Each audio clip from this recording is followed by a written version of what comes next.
मैंने उससे बात करने के लिए घर वालों से चोरी मोबाइल रखा था।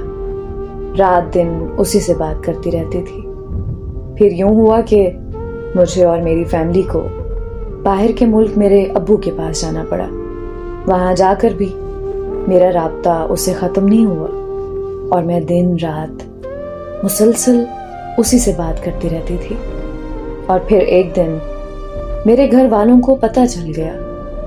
मुझे मेरे घर वालों ने बहुत मारा और मेरा मोबाइल भी छीन लिया। मैं वहां से जिद करके वापस आ गई। मैं वापस पहुंचते ही रात को उससे मिलने चली गई। मेरी सारी फैमिली को पता चल गया। मैंने उसकी बहुत मिन्नतें की कि मुझे घर नहीं जाना, वो लोग मुझे बहुत मारेंगे और शायद मुझे जान से भी मार दें। उसने कहा, तुम घर जाकर हमारी शादी की बात करो। मैं जब घर गई तो मेरे घर वालों ने मेरी कोई बात नहीं सुनी, बस मुझे बहुत देर तक मारते रहे।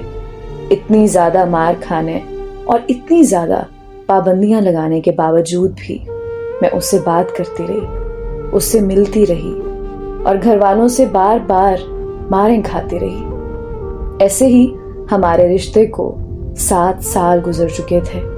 फिर मैंने उसे बोला कि मेरे घर वाले शायद कभी नहीं मानेंगे, मैं तुम्हारे बगैर नहीं रह सकती, तो हम ऐसा करते हैं कि हम भागकर शादी कर लेते हैं। फिर उसने मुझे कहा कि हमने जहां इतना इंतजार किया वहां थोड़ा और इंतजार कर लेते हैं, यहाँ तक कि सारी जिंदगी भी तुम्हारा इंतजार कर सकता हूँ। फिर एक दिन वो मुझे कॉल करके कहता है कि मेरी मंगनी हो गई है, हो सके तो मुझे भूल जाओ। बस इतना कहकर उसने कॉल बंद कर दी। मैंने बार बार उसे कॉल की, लेकिन उसका नंबर मुसलसल बंद जा रहा था। मैं बहुत ज्यादा पागल हो चुकी थी।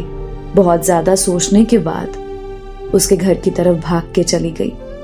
उसके घर जाकर उसकी बहुत ज्यादा मिन्नतें की, बहुत तरले किए, बहुत वास्ते दे डाले, यहाँ तक कि मैं उसके पांव पड़ गई और उसे ये कहा कि प्लीज मुझे मत छोड़ो, मैं नहीं रह सकती तुम्हारे बिना, मैं तुम्हारे बगैर मर जाऊंगी, मैं तुम्हारे बगैर जिंदगी का तसव्वुर भी नहीं कर सकती। वहां खड़े सब लोगों को मेरी हालत पर तरस आ रहा था, मगर वो एक सख्त दिल इंसान था। उसे मेरी हालत पर रहम नहीं आया, वो नहीं माना। और जब मैं वहां से निकली तो एक जिंदा लाश बनकर निकली। अब साल होने को है उसकी जुदाई में। सुना है कि अब उसने शादी कर ली है, पर अब मेरा ये आलम है कि मैं किसी और की नहीं हो सकती। मैं आज भी पागलों की तरह उसके इंतजार में हूं। मैं आज भी उसके प्यार में हूं।